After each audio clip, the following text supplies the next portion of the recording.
It's Benjamin in Wheatland. Hey, Benjamin, how are you? Hey, guys.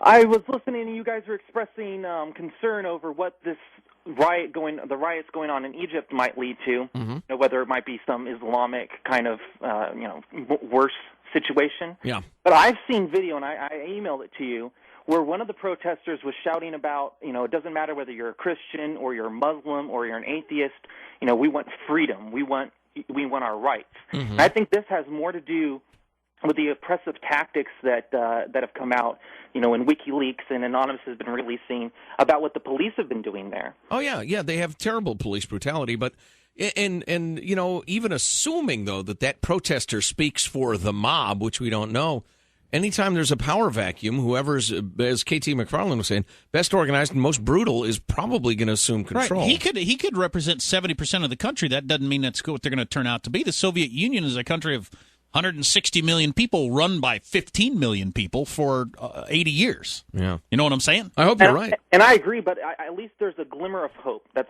really what I'm trying to. Well, yeah, and it's a good point, Benjamin. If everybody in the crowd was chanting up with Allah and bring on the caliphate, well, I'd be scared like crazy, but they're not. So, because I've been trying to figure that out. So, do you think our position should be just always being against anybody that's in charge that doesn't allow free elections?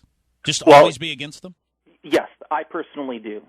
We wouldn't have many friends in the world. I think, when we've seen this in the past, when we've allied ourselves with different groups, kind of, thinking we're, the enemy of our enemy is our friend kind of game, we end up creating more problems. We allied ourselves with those fighting against the communists in Afghanistan, not caring what they were going to do, and we end up with Al-Qaeda.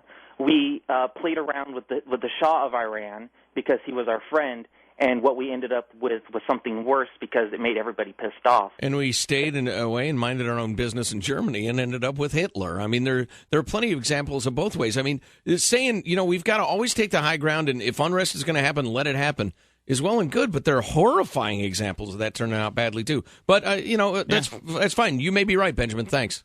Being friends with Egypt has been good for us for many years.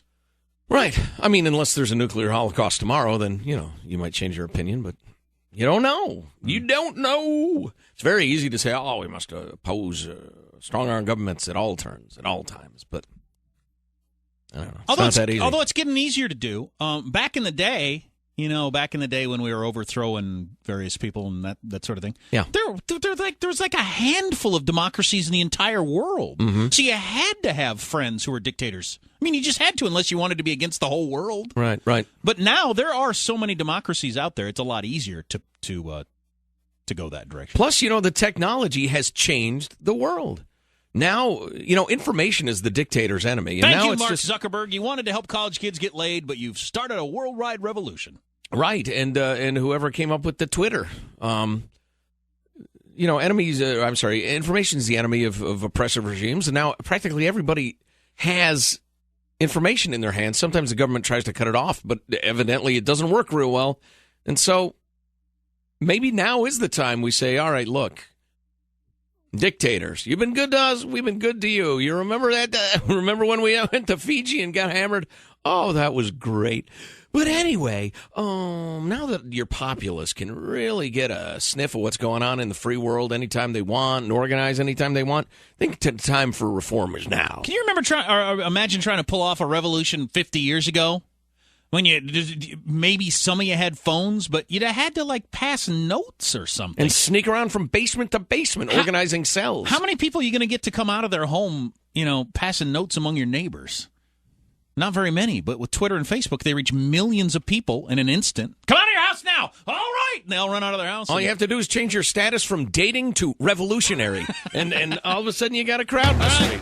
Right. And a presidential palace is on fire and Mubarak's getting turned slowly on a spit. The juice is starting to run clear. I think he's about done. They're trying to, they are storming the presidential ministry. It is on fire, and I assume we're going to have roasted Mubarak for breakfast. We'll keep you updated on that story. You can call about anything, by the way. Anybody following the Charlie Sheen story? I hope they marinated him. That's the key. Yeesh. That's a heck of a fire. Oh, yeah. Wow. Stay with us. Our phone number, 1-866-331-TALK. You're listening to the Armstrong and Getty Show. And finally, this from Ben. And I tweeted this, Scott. I actually tweeted something over the weekend because we got thousands and thousands of people following us on the Facebook and Twitter. And I want to give them something occasionally. You know, it's just take with us. No give. If I could ever figure out how to Twitter, I'd Twitter like a madman. You don't Twitter, you tweet. Say, forget it. Give it up. Anyway, and I can barely make myself form those words because they sound so stupid. I would have twatted all weekend. Oh! So anyway, Ben with a thought very similar to my own. This is from Egypt, he says. Live free or die. Time to roll the dice for liberty. And if it doesn't work, roll them again. And what I twat over the weekend was past tense a tweet. Putting aside all of the, this repercussions, this instability, that possibility of this. You know what? Up with freedom. We'll see how it goes. Something else comes up that's no good. Throw it aside again. Just always choose freedom. Come on, how can we as Americans not at least root for it?